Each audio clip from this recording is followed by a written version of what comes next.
Ассалаумағалейкум.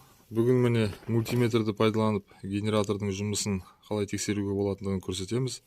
Жалпы мультиметрді қалай пайдалану керектігі, қайдан табуға болатындығы жөнінде арнайы видео түсіргенбіз. Ол видеолардың сілтемесін астына описание бөліміне де, комментарийға да қалдырып кетеміз, қарасаңыздар болады. Еше жұмысты бастайық. Мына қара проводын аккумулятордың теріс жағына, яғни минусқа жалғаймыз, қызылын плюсқа, оң жағына жалғаймыз. Сол кезде бізге 12-де 99, 98, 99 деген көрсеткіш көрсетіп тұр. Вольт. Бұл өте жақсы көрсеткіш. Егер аккумулятор қозғалтқыш көлік сөніп тұрғанда осындай қуатты көрсетіп тұрса, бұл жақсы. Генератордың толыққанды жұмыс жасап, зарядтап тұрғаны деген сөз.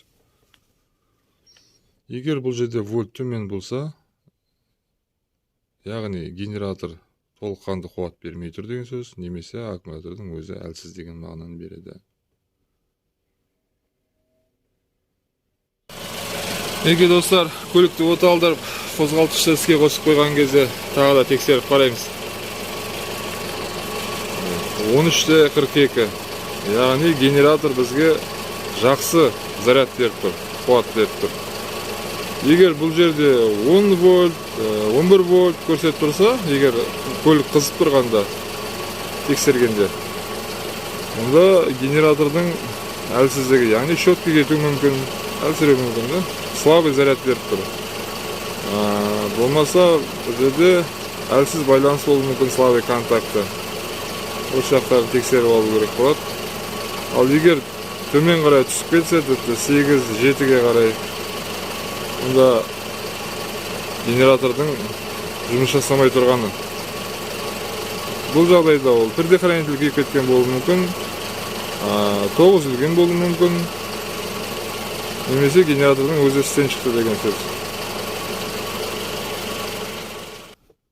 Бұл мультиметрдің тағы бір жақсы жері ол прозвонка, яғни үзілген тексеру.